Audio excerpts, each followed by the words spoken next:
फदक को हजरत सैयदा कायनात फातिमा ज़हरा रदी अल्लाह ताला अन्हा की मिल्कियत साबित करने के लिए रवाफिज की तरफ से एक रिवायत पेश की जाती है कि नबी करीम सल्लल्लाहु अलैहि वसल्लम ने जनाब सैयदा कायनात फातिमा ज़हरा रदी अल्लाह ताला अन्हा को बुलाया और बुलाकर फदक उनको अता कर दिया। ये रिवायत हजरत अबू सईद खुदरी रदी अल्लाह ताला अन्हु, हजरत मौला अली शेर खुदा रदी अल्लाह ताला अन्हु, हजरत इब्ने अब्बास रदी अल्लाह ताला अन्हु और हजरत इमाम जाफर सादक रहमतुल्लाह अलैह से मुख्तलिफ असनाद के साथ मरवी है। जैसा कि हम पिछली नशिस्तों में बयान कर चुके हैं कि इन रिवायात में से कोई एक रिवायत भी किसी एक सहाबी से सही सनद के साथ साबित नहीं, तमाम रिवायात बातिल और मौजू हैं। पिछली नशिस्तों में हमने हजरत अबू सईद खुदरी रज़ी अल्लाह ताला अन्हु और हजरत इब्ने अब्बास रज़ी अल्लाह ताला अन्हु की रिवायात की तहकीक बयान की थी। अब हजरत इमाम जाफर सादक रहमतुल्लाह अलैह की रिवायत मुलाहिजा फरमाइए। किताब का नाम मनाकिब अमीरुल मोमिनीन, जिल्द नंबर 2, रिवायत नंबर 674 है। हजरत इमाम जाफर सादक रहमतुल्लाह अलैह फरमाते हैं, जब ये आयत नाजिल हुई कि करीबी रिश्तेदारों को उनका हक दो, तो रसूलुल्लाह सल्लल्लाहु अलैहि वसल्लम ने जनाब सैयदा कायनात फातिमा ज़हरा रदी अल्लाह ताला अन्हा को बुलाकर फदक उनको अता कर दिया। इस रिवायत के सनद में 6 इल्लतें हैं। पहली इल्लत यह कि इस रिवायत का रावी उस्मान बिन मोहम्मद मजहूल हाल है, क्योंकि इसकी तौसीक व तज़ईफ अस्माउ रिजाल की किसी किताब में मौजूद नहीं। और इस रिवायत की दूसरी इल्लत यह है कि इस रिवायत का रावी जाफर बिन मुस्लिम भी मजहूल हाल है, क्योंकि इसकी भी तौसीक व तज़ईफ अस्माउ रिजाल की किसी किताब में मौजूद नहीं। और इस रिवायत की तीसरी इल्लत यह है कि इस रिवायत का रावी याहिया बिन हसन भी मजहूल हाल है। इमाम ज़हबी मिज़ानुल एतदाल जिल्द नंबर 7 में इसके मुतालिक फरमाते हैं कि याहिया बिन हसन ज़ोहरी ये मदनी है, इसकी हालत की शनाख्त नहीं हो सकी।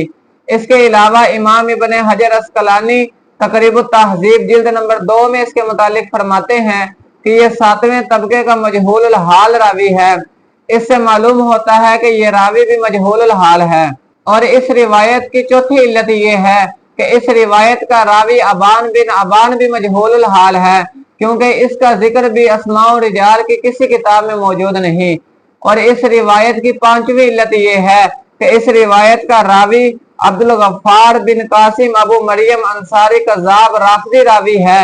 इसके मुतालिक इमाम ज़हबी मिज़ानुल एतदाल जिल्द नंबर 4 में फरमाते हैं, ये राफ़िदी है और सिक्का नहीं है। अली बिन मदीनी रहमतुल्लाह अलैह कहते हैं, ये अहदीस को इजाद करता था। एक कौल के मुताबिक ये शिया के अकाबर में से है। अब्बास दोरी ने याहिया बिन मुईन का ये कौल नकल किया कि ये अबू मरियम कोई चीज नहीं। इमाम बुखारी रहमतुल्लाह अलैह कहते हैं, अब्दुल गफ्फार बिन कासिम बिन फहद मुहद्दिसीन के नजदीक कवि नहीं है।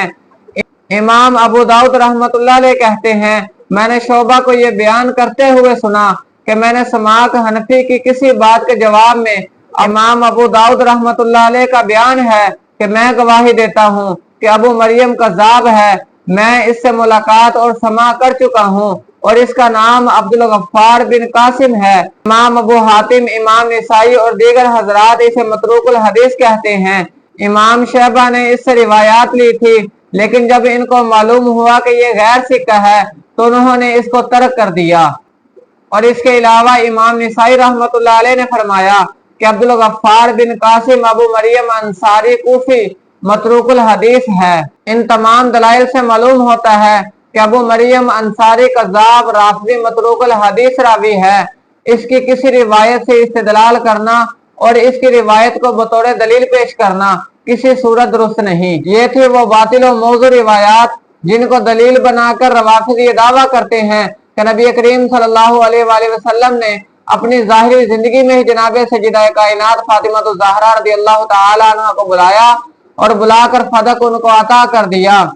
और हम दलाइल के साथ ये बात साबित कर चुके हैं कि ये तमाम रिवायात बातिल और मौजू हैं, जिनसे किसी सूरत इस्तिदलाल दुरुस्त नहीं।